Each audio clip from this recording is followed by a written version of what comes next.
आज हम लोग देखेंगे ली चैटलियर प्रिंसिपल के बारे में।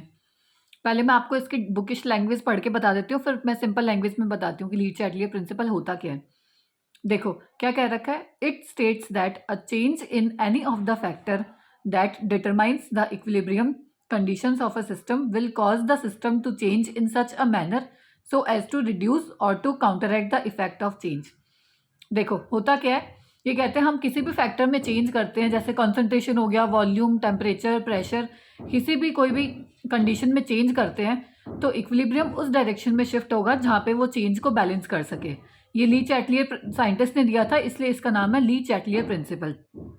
मतलब अगर हम कंसंट्रेशन बढ़ाते हैं या कम करते हैं, प्रेशर में कोई चेंज करते हैं कम ज़्यादा, वॉल्यूम में या फिर टेम्परेचर में, किसी में भी कोई भी चेंज करते हैं तो इक्विलिब्रियम है ना वो उस डायरेक्शन में शिफ्ट होगा, मतलब फॉरवर्ड या फिर बैकवर्ड उस डायरेक्शन में जाएगा जब वो चेंज को बैलेंस कर सके, मतलब वापस वो अपनी वो इक्विलिब्रियम स्टेट पे आ जाए। इसको मैं बताती हूँ एक एक कंसंट्रेशन का लेके, एक एक इफेक्ट का देखते हैं हम अलग अलग, फिर आपको इजीली समझ में आ जाएगा। देखो किस तरह से होता है। सबसे पहले हम लोग लेते हैं इफेक्ट ऑफ कंसंट्रेशन चेंज। मतलब अगर हमने कंसंट्रेशन में चेंज किया तो इक्विलिब्रियम कैसे मूव करेगा, किस डायरेक्शन में मूव करेगा। देखो ये कोई भी इक्वेशन ले ली मैंने, H2 प्लस I2 से क्या बन रहा है 2HI, ये अभी इक्विलिब्रियम में है। अगर इंक्रीज कर दी मैंने कंसंट्रेशन रिएक्टेंट की, रिएक्टेंट मतलब इन दोनों में से मैंने किसी की भी कंसंट्रेशन बढ़ा दी तो क्या होगा, इक्विलिब्रियम किधर जाएगा, वापस बैलेंस हो जाए। अब ये ज्यादा हो गया, ये कम हो गया, हमें वापस इक्विलिब्रियम पे लाना है, वापस बैलेंस करना है, तो फॉरवर्ड जाएगी, इस डायरेक्शन में जाएगी राइट साइड में, ताकि वो वापस इक्विलिब्रियम पे आ जाए। तो देखो increase in concentration of reactant shift the equilibrium in forward direction. Simple है, मतलब हमें वापस इक्विलिब्रियम पे लाना है उसको, तो हम किधर की तरफ मूव करेंगे। अगर इसके ये ज़्यादा बढ़ा दिया हमने रिएक्टेंट, प्रोडक्ट कम हो गया, अब हमें दोनों इक्वल करना है तो हम राइट डायरेक्शन में मूव करेंगे, फॉरवर्ड जाएंगे ताकि वो वापस इक्विलिब्रियम बन जाए। ठीक है। अब दूसरा केस देखो, increase in concentration of product, मतलब प्रोडक्ट की कंसंट्रेशन बढ़ा दी, अब की बार HI की मात्रा बढ़ा दी हम लोगों ने, तो अब क्या होगा, ये ज़्यादा हो गया, ये कम हो गया, हमें बैलेंस करना है तो वापस किधर जाएगी, अब बैकवर्ड डायरेक्शन में जाएगी, मतलब अब लेफ्ट की तरफ जाएगी ताकि वापस इक्विलिब्रियम मेंटेन हो जाए। ठीक है। Increase in concentration of product, equilibrium shifts in backward direction, मतलब अब लेफ्ट साइड में जाएगी, क्योंकि अब हमने ये बढ़ा दिया, ये कम हो गया, तो बैलेंस करने के लिए वापस बैकवर्ड जाएगी ताकि वो कंसंट्रेशन चेंज बैलेंस हो जाए। इस तरह से करना है हमें, कुछ नहीं करना, फॉरवर्ड या डायरेक्ट बैकवर्ड हमें देखना है कि किस डायरेक्शन में हम मूव करें ताकि इक्विलिब्रियम वापस मेंटेन हो जाए। ये तो था कंसंट्रेशन का चेंज। अब हम बाकी देखते हैं, प्रेशर, वॉल्यूम और टेम्परेचर, इन सब का भी देखते हैं। अब नेक्स्ट हम लोग देखते हैं चेंज इन प्रेशर, मतलब प्रेशर को अगर हमने कम या ज़्यादा करा तो इक्विलिब्रियम कौन सी डायरेक्शन में मूव करेगा। हमें ये रिलेशन ध्यान रखना, मेन जो प्रेशर होता है ना वो डायरेक्टली प्रोपोर्शनल होता है नंबर ऑफ मोल्स के। मतलब अगर हम प्रेशर बढ़ाएंगे तो नंबर ऑफ मोल्स भी बढ़ जाएंगे, और अगर प्रेशर कम करेंगे तो नंबर ऑफ मोल्स भी कम हो जाएंगे। अब देखो हम एक एग्जांपल से समझते हैं। वो इक्वेशन दे रखी है, CO प्लस 3H2 से क्या बन रहा है, CH4 प्लस 2H2O। ठीक है।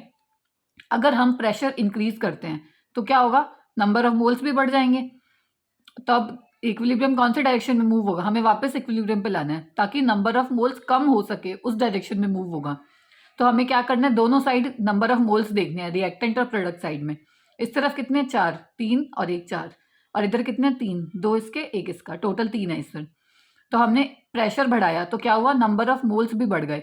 अब हम इक्विलिब्रियम को कैसे मेंटेन करेंगे ताकि नंबर ऑफ मोल्स कम हो जाए, उस डायरेक्शन में मूव करेंगे। तो देख लो दोनों साइड में नंबर ऑफ मोल्स कम किधर हो रहे हैं, इस साइड में। अगर हम राइट साइड मूव कर रहे हैं तो नंबर ऑफ मोल्स कम हो रहे हैं, तो फॉरवर्ड डायरेक्शन में मूव करेगी। क्या लिखा हुआ है, reaction proceeds in direction of lesser number of moles, तो in this case forward direction, forward direction में जाएगी। ये केस था जब हमने प्रेशर बढ़ा दिया। अगर हम उल्टा कर दें, इसका प्रेशर कम कर दें तो क्या होगा, नंबर ऑफ मोल्स भी कम हो जाएंगे, तो किधर मूव करेगी, जहां नंबर ऑफ मोल्स बढ़ रहे हो, मतलब तब बैकवर्ड मूव करेगी। नंबर ऑफ मोल्स बढ़ किस साइड रहे हैं, लेफ्ट साइड में, तो बैकवर्ड मूव करेगी। ठीक है। आपको ये मेन रिलेशन ध्यान रखना है, प्रेशर जो होता है वो नंबर ऑफ मोल्स के डायरेक्टली प्रोपोर्शनल होता है। वो फिर जो केस आप लोगों को दे रखा होगा, प्रेशर बढ़ाना है या कम करना है, उस अकॉर्डिंग आप देख लेना। ठीक है। ये तो था प्रेशर का केस। अब हम लोग देखते हैं वॉल्यूम का। वॉल्यूम में क्या है, जो केस प्रेशर का पढ़ा हम लोगों ने उसका जस्ट अपोजिट करना है हमें वॉल्यूम में। इसमें तो था डायरेक्टली प्रोपोर्शनल होता है मोल्स के, जो वॉल्यूम होता है वो इन्वर्सली प्रोपोर्शनल है मोल्स के। मतलब अगर वॉल्यूम हम बढ़ाएंगे तो नंबर ऑफ मोल्स कम हो जाएंगे, और वॉल्यूम कम करेंगे तो मोल्स बढ़ जाएंगे।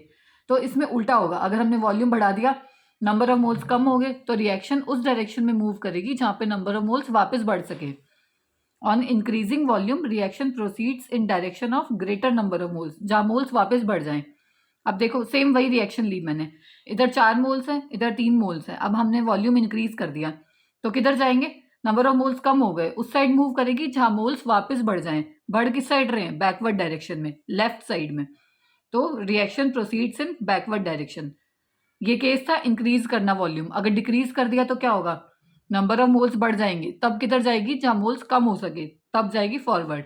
मतलब इन दोनों का एकदम उल्टा रिलेशन है, दोनों अपोजिट है। जो प्रेशर का केस है और जो वॉल्यूम का केस है वो दोनों इन्वर्सली प्रोपोर्शनल है एक दूसरे के। ठीक है, इस तरह से हमें देखना होता है।